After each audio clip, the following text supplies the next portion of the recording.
That's a really big track.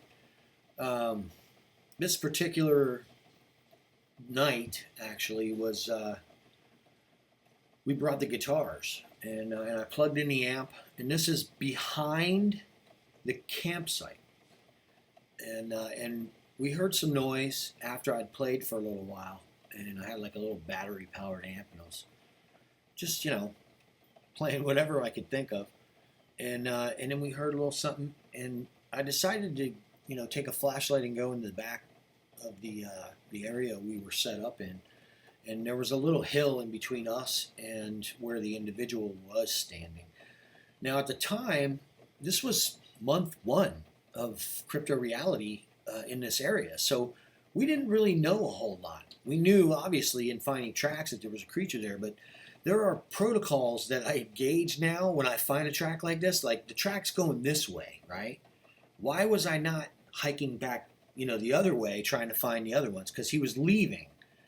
Our camp was back, the other way. So, did he just take off? It was apparent that it was fresh. We went out here before in daylight, and there were no big tracks like this. This thing appears to have toes missing.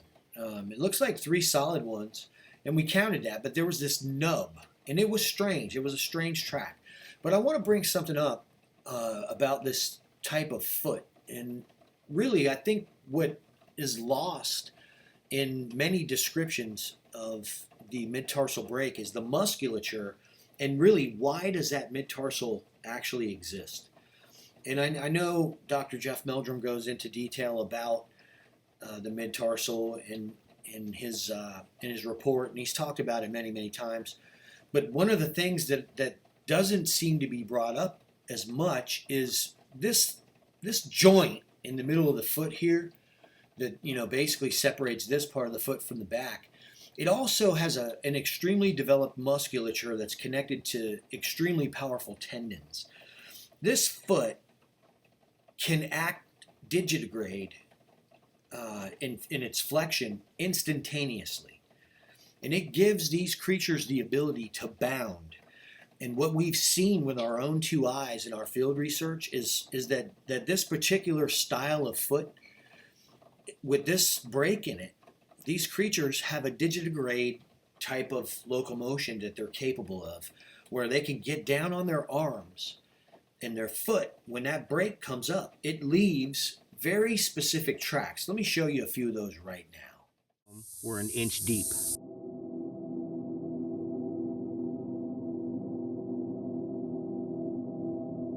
All right, so here we are, and we're looking at this trackway, and this is the example right here. There is no more track. This guy is literally on his toes and his knuckles. And as we go down this trackway, we can see he's covering considerable distances. Considerable distances. It appears as though right now he's literally just on his toes. And the distance between marks is over 112 inches. We measured it out. Now you can see right there where these are toes contacting, right here.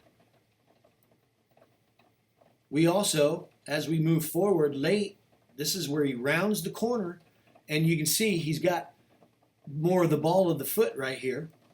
And then the next track, we got a ball right there, a little more than just the toes, you know what I mean? He's pushing up some dirt here.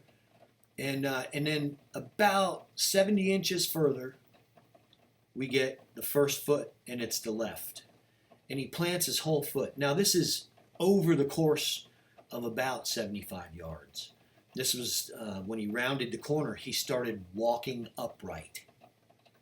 And so when we go tracking further down here and we look at these tracks, watch this. Look at these things. There's the left. And now we start getting to where he's walking and he's leaving consistent tracks. And they're beautiful tracks. So we go all the way from running on his toes in the first set of tracks back here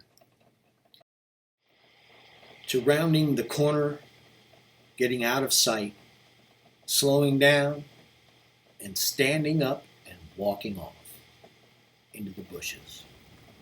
where we show up and throw you some apples.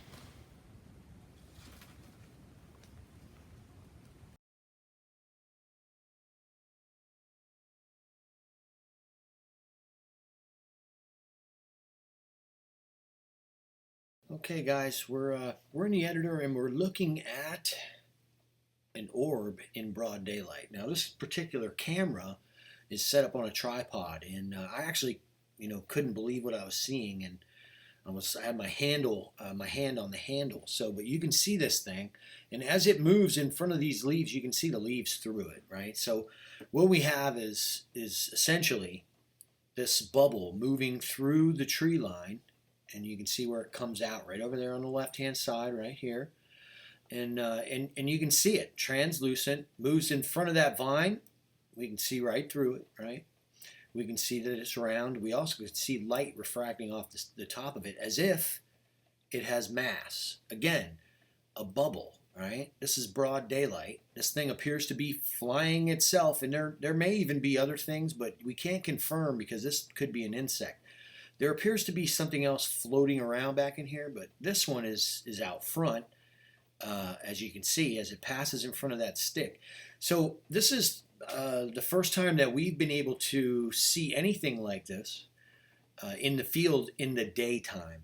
And so what we're leaning towards is that this is a very, this particular clip is geo-specific. It's about where we're shooting the footage, because we don't see this anywhere else. We shoot a lot of footage in the daytime. And I can tell you right now, this is the first time we ever seen anything like this. I mean, look at this thing go, man. So in real time, we'll play it, and you can see. And actually, this is slow motion. I'm going to put it back to normal speed so that we can actually see. And here's normal speed, guys. Ready? You can see that thing is flying through there, right? Let's check it out one more time. Normal speed. Okay, so in looking at what we're seeing here, to me, I don't know that there's very much footage of these things in the daytime. You can see where it's kind of continuing along here. It's very translucent in that particular section of the footage. You can see here where it zips by at the top there. Yeah, you can see right through it.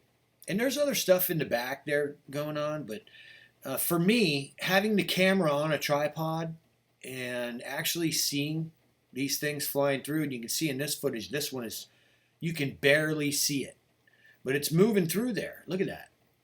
That's another one. This is the same exact area a little while later. We're getting these orbs in this particular spot. What are they? Well, I don't know necessarily what they are, but they are absolutely there. And that's the part that I don't think we can disagree with. We're looking at one of these orbs. There it is. You see it, guys? You can see it flying across the screen right there. And boom, there it is again. For the remainder of that particular footage, we get the close-up shots of it. You can see right through it. It also, really strangely, I don't know if it's the background doing it, but it appears to be kind of pulsing a little bit. That's interesting, that it's kind of pulsing. And let's move this this up a little bit and take a look. As we move forward, you can see it flies in this particular clip right, I think, behind the tree. No, it could be in front of it. I'm not sure. It's either behind the tree or just in front of it. But you can see it. There it is. It's on its own power, flying around. Here's another one. Oh, in reverse, going back. What is this phenomenon? You can see it right there. It comes from in front of the tree, but behind this branch that's sticking out, and you can see it back there. It goes up in the bushes, and here it is right here. It's up in the branch, and then it comes down and flies across the screen. I mean, that's incredible, man. So what are they? Everybody thinks they have a good handle on this, and everybody's going to tell you, oh, it's spiritual, or oh, it's this, or oh, it's the Bigfoot. And really, the absolute answer is Nobody knows. Hey, this is the first time in 10 years we were able to get footage of these orbs in broad daylight. You can see from this thing appears to have mass. It's got a little bit of an edge where you can see there's like kind of a shape to it. It's not just flat. But there it is. Your daytime orb. Yeah, man. They're real.